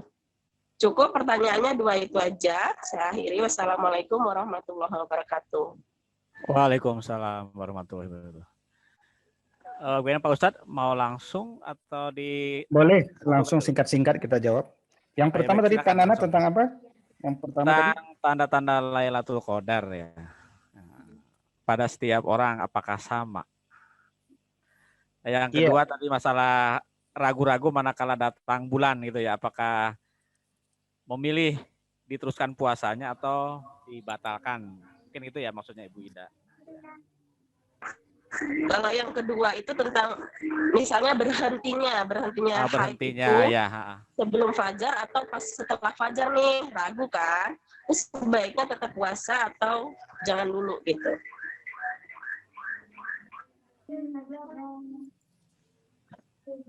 Iya, bismillahirrahmanirrahim. Yang pertama, terkait malam Lailatul Qadar ini adalah malam yang menenangkan jiwa manusia yang mendapatkannya. Dan itu hanya bisa diraih atau dirasakan oleh setiap manusia yang mendapatkannya. Ya. Jadi di antara cirinya ya, ada yang mengatakan ya, kata para ulama dia turun di malam-malam yang ganjil. Tapi syaratnya dia mengikuti keseluruhan daripada itikaf itu. Yang kedua, ada yang mengatakan ya bahwa ciri malam Lailatul Qadar itu adalah suasana di malam itu begitu terang, cerah, tidak panas, tidak dingin, tidak mendung, ya kan? Tidak hujan, tidak berangin, ya. Tidak bintang itu seperti tetap. Ya, dan siang harinya suasana cerah, mataharinya bersinar, tapi nggak terasa panasnya. Ya, nah ini tentu hanya bisa dirasakan oleh orang-orang yang kemudian melaksanakannya, ya, oleh orang-orang yang melaksanakannya. Nah, karena itu mari kita coba nikmati, ya, terkait tentang ibadah ini, sehingga betul-betul kemudian kita serius menghadirkan seluruh sebab-sebabnya, menegakkan seluruh adab-adabnya. Mudah-mudahan kemudian kita mendapatkan malam Lailatul Qadar itu, ya. Itu hal yang pertama, ya. Terkait yang kedua, yang bisa menjawab pertanyaan ini sebenarnya adalah ibu sendiri, karena kebiasaan daripada ibu itu yang paling tahu adalah ibu sendiri. Nah, karena itu kemudian yang ditetapkan oleh para ulama adalah agar setiap manusia dalam kondisi-kondisi seperti ini, kemudian dia mengambil dan menetapkan yang meyakinkan dirinya berdasarkan pengalamannya. Tetapkan satu ketetapan, tetapkan satu keyakinan, maka kaidah usul fikih menetapkan kalau ibu telah menetapkan satu keyakinan, maka al-yaqinu la yuzalu bisyakki. Keyakinan itu tidak bisa dikalahkan dengan keraguan. Maka jangan ambil yang ragu. Setelah kita menetapkan sesuatu secara zahir, secara tren gitu ya, maka ambil yang tetap dan jangan ambil yang ragu, ya. Demikian ya, wallahu a'lam bishawab. Ya, baik, terima kasih. Berikutnya ada Pak Arif dari Brabasan. Ya, sudah raise hand-nya. Silakan, Pak Arif. Assalamualaikum. Ini saya masih mau bertanya tentang Lailatul Qadar. Itu apa namanya? Saya pernah ada yang menyampaikan kalau Lailatul Qadar itu hanya ada ketika zaman Rasulullah. Nah, kalau yang sekarang itu jatuhnya seperti cuman pengulangan masa, cuman tidak ada Lailatul Qadarnya gitu loh. Mungkin yang saya pertanyakan itu, apakah benar Lailatul Qadar itu terulang lagi dengan, kan dulu yang menyampaikan itu katanya Lailatul Qadar itu adalah malam turunnya Al-Qur'an. Jadi sekarang ini kan nggak turun lagi Al-Qur'an. Jadi Lailatul Qadar itu tidak ada lagi gitu loh. Jadi penjelasan yang bisa saya terima kira-kira gimana gitu loh, Ustadz. Kemarin saya mau nanya ke Ustadznya itu nggak bisa. Masalahnya cuman dengerin penyampaian aja. Gitu, Ustadz. Mohon penjelasannya, Ustadz. Terima kasih. Assalamualaikum. Waalaikumsalam warahmatullahi wabarakatuh. Bismillahirrahmanirrahim. Begini jawabannya. Seandainya malam Lailatul Qadar itu hanya ada di masa turunnya Al-Quran, maka tentu para ulama salafus salih tidak akan membahas masalah Lailatul Qadar. Tapi faktanya para ulama salafus salih, di mana kita diminta oleh Nabi mengikuti mereka, termasuk juga ulama-ulama khalaf. Di antara pemimpin ulama khalaf itu kita bisa lihat misalkan Abu Hamid Al-Ghazali. Ya, Abu Hamid Al-Ghazali ini kan 400 tahun ya, sesudah hijrahnya Nabi ini lahir. Tahun 405 sampai 505 Hijriah. Juga ada Imam Hasan Asy-Syadzili misalkan. Ya, kalau di Masehikan itu Imam Al-Ghazali itu wafat tahun 1111 Masehi. Beliau sampai membuat hitungan menurut versi beliau, menunjukkan bahwa dia berulang karena dikaji. Ya, kalau kita lihat misalkan karya Ibn Rajab Al-Hanbali, Lataiful Ma'arif, dikaji tentang Lailatul Qadar, menunjukkan dia perulangan, bukan tidak berulang. Ya, dan cara kita memahami agama kan mengikuti pemikiran ulama salafus salih, karena Nabi yang memerintahkan itu. Contoh ya, Imam Al-Ghazali dalam masalah Lailatul Qadar sampai membuat kalkulasi. Ya, kata beliau, misalkan jika hari pertama Ramadan, ya, ini kalau besok coba lihat, besok itu malam pertama Ramadan jatuh pada hari apa itu? Ya, 14 ya. 13. Coba lihat. 13. 13 ya, bukan 14. Hari apa itu? 13. Hari Selasa, Pak ya? Selasa. Selasa. Oke. Kalau kita ikut kalkulasi Imam Al-Ghazali, kalau malam pertama jatuh pada hari Selasa dan hari Jumat, maka Lailatul Qadar jatuh pada malam 27 Ramadan. Betul ya? Ini satu contoh kaidah nih. Bagaimana Imam Al-Ghazali ini hidup di masa Bani Seljuk ini. Membuat kalkulasi seperti itu. Terlepas benar atau tidak, ini kalam para ulama ini tidak asal-asalan membuat itu. Tapi saya cuma ingin menyampaikan bahwa ketika ulama mengkaji, berarti dia berulang. Karena itu akhirnya orang mengejar. Akhirnya orang sibuk untuk iktikaf. Ya, demikian kira-kira jawabannya. Wallahu a'lam bishawab. Baik, terima kasih Ustadz. Kemudian ini masih ada yang raise hand, maaf belum kelihatan. Bu Yosi, Pak.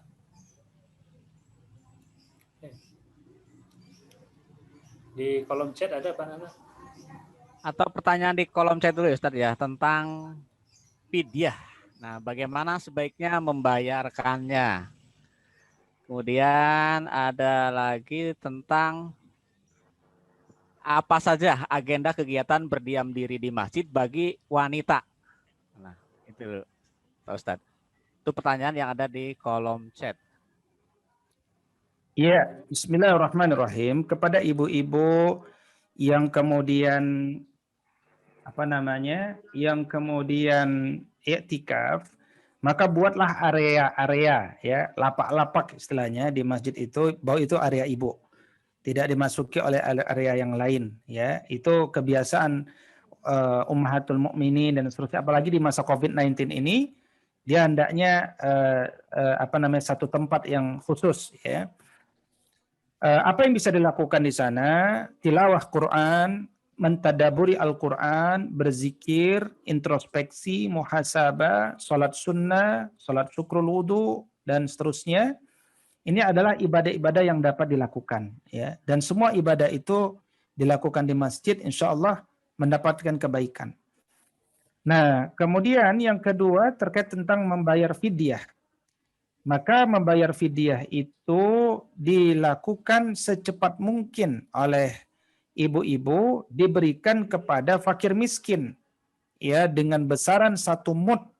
1 mud itu sekitar ya tidak sampai 1 kilo ya, sekitar 600 gram ya, atau 3/4 liter beras per 1 hari puasanya ya, per 1 hari puasanya. Nah, meskipun ada beberapa pendapat yang lain, misalkan besaran fidyah itu sampai 2,8 kilogram ya, 2,8 kilogram beras misalkan. Nah, itu nanti perbedaan di kalangan para ulama. Maka berikan 2,8 kilogram itu kepada setiap orang fakir miskin untuk 1 hari yang kita tinggalkan ya. Dan kita tetap mengganti ya puasa kita. Demikian, wallahu a'lam bishawab. Kemudian ini masih ada pertanyaan dari Pak Dadang Solihin, tapi kelihatannya masih setara, masih tentang fidyah ya. Dengan pertanyaan tentang ketentuan 1 mud, kemudian kapan waktunya membayar fidyah yang baik gitu. Sudah tadi. Ya, sudah ya, saya kira tadi ya. Oh, ya. Iya.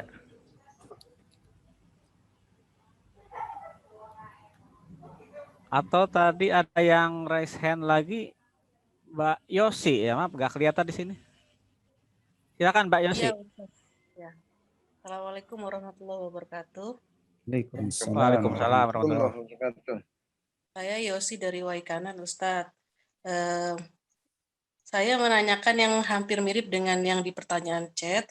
Hanya tadi yang ingin saya tanyakan, untuk ibu hamil atau menyusui misalnya, lebih utama berpuasa saat Ramadan atau mengganti atau tidak puasa saat Ramadan dan membayar fidyah? Itu pertanyaan pertama. Keutamaannya lebih utama yang mana?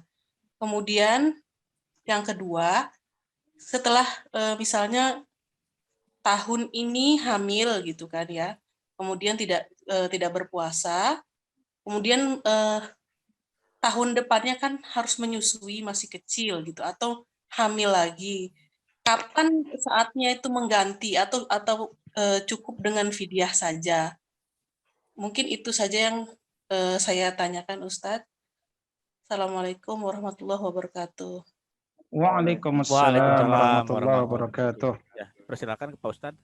Dalam mazhab Syafi'i, karena mazhab ini yang besar di dunia dan di Indonesia, maka kalau kita tidak berpuasa karena khawatir kesehatan kita, maka itu diibaratkan seperti orang yang sakit.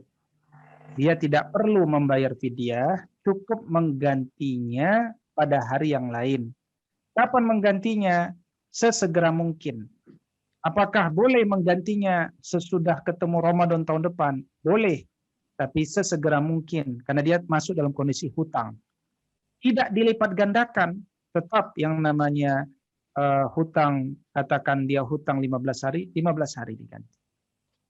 Kedua, ketika dia tidak berpuasa bukan karena fisiknya kuat, tapi dia takut pada kesehatan bayinya karena menyusui dan seterusnya, maka berarti bukan karena faktor dirinya, berarti bukan karena faktor yang dikiaskan dengan sakit. Maka dalam konteks ini dia tidak berpuasa, maka dia tetap wajib menggantinya di hari yang lain, tapi karena alasannya bukan karena dirinya, maka dia pun dibebani dengan membayar fidyah untuk satu hari yang ditinggalkan itu. Kenapa dia membayar fidyah? Karena alasan dia untuk tidak berpuasa bukan karena dirinya, tapi karena orang lain, yaitu anaknya yang menyusui kepadanya. Nah, ini demikian rincian dalam mazhab Syafi'i. Wallahu a'lam. Baik, nampaknya sudah terjawab semua ya, semua pertanyaan. Termasuk yang di kolom chat. Kolom chat ada satu Pak Nona. Siapa? Masalah vaksin tuh. Oh ya, tentang vaksin ya Pak Ustadz. Ya. Baik. Bismillahirrahmanirrahim. Atau tidak gitu ya? Vaksin ada dua metode. Metode masuk ke mulut melalui tenggorokan. Maka ini dikiaskan dengan makan dan dia membatalkan puasa. Karena dia masuk ke dalam tenggorokan. Yang kedua, vaksin dalam bentuk injeksi muskular melalui otot. Maka injeksi ini sudah diputuskan, kita di Majelis Ulama Indonesia Pusat sudah mengeluarkan fatwa nomor 13 tahun 2021 bahwa bolehnya, halalnya, tidak membatalkan puasanya vaksin yang disuntikkan kepada otot. Karena dia tidak masuk pada apa yang disebut oleh para ulama salaf dahulu, yaitu yang disebut sebagai memasukkan makanan melalui tenggorokan, tidak juga dia masuk pada melalui dubur. Nah, karena kalau dia disuntikkan melalui dubur, maka itu pun masuk yang membatalkan puasa.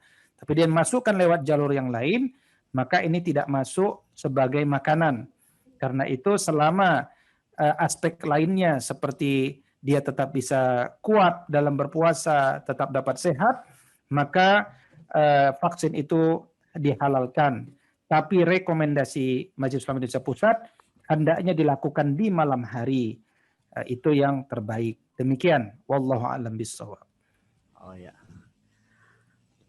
Baik, demikian seluruh pertanyaan apa yang sudah terjawab dan waktu juga udah mendekati waktu dan di sini sudah masuk waktu asar.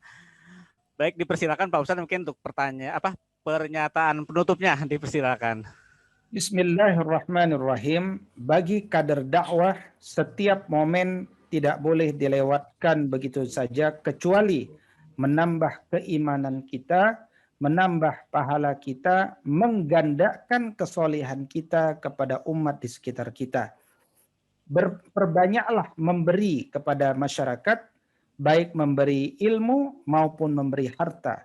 Jangan pernah pandang apakah manusia memberikan ilmu kepada kita atau harta kepada kita. Perbanyaklah senyum kepada manusia, insya Allah manusia akan tersenyum kepada kita. Maka kejarlah kemuliaan dari Allah, maka Allah akan jadikan kita mulia di dunia. Berdakwah sejatinya adalah lelah, berkeringat, tapi kejarlah kelelahan sampai kelelahan itu lelah mengikuti kita.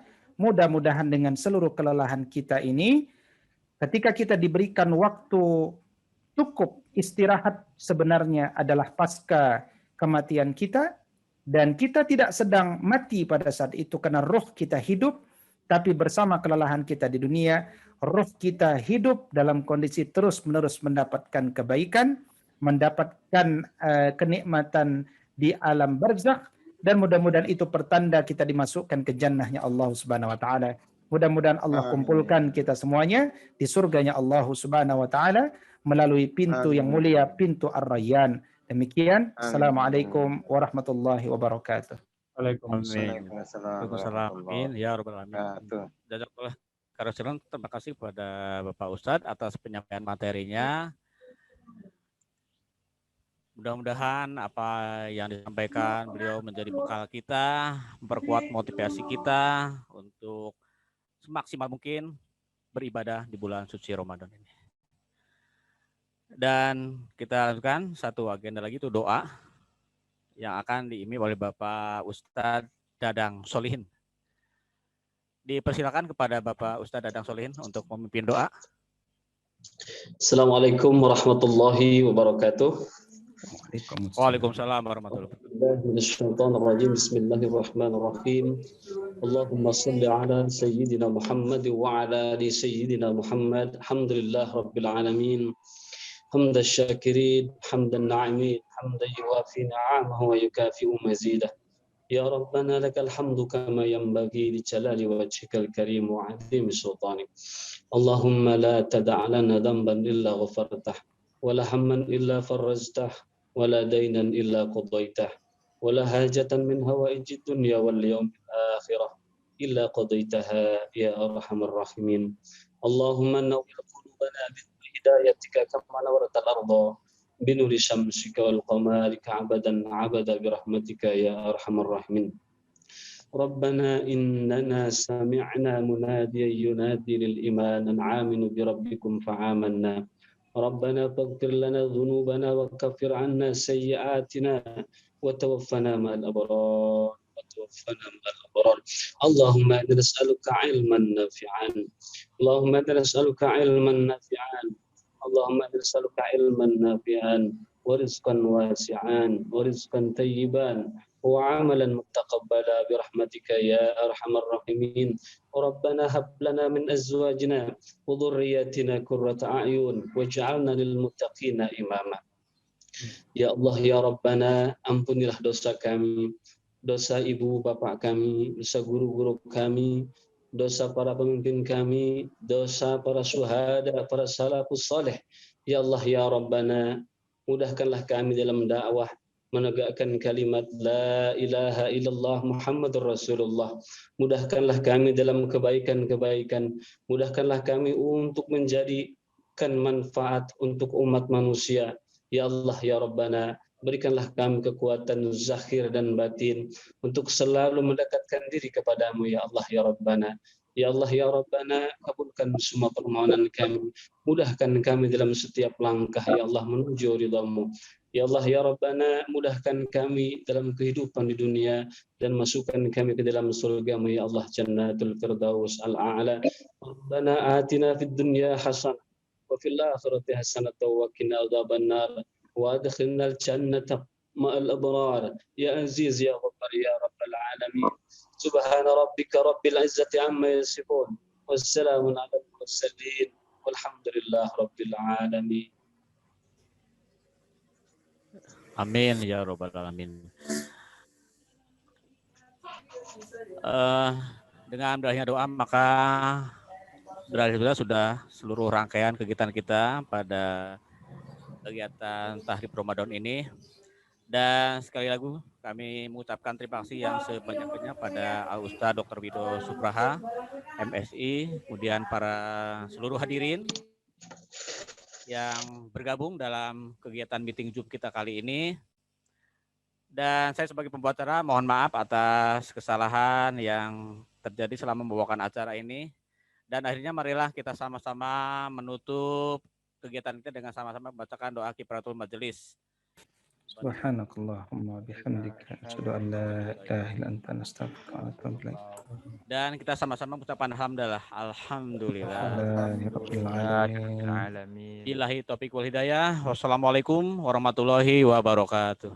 Waalaikumsalam warahmatullahi wabarakatuh.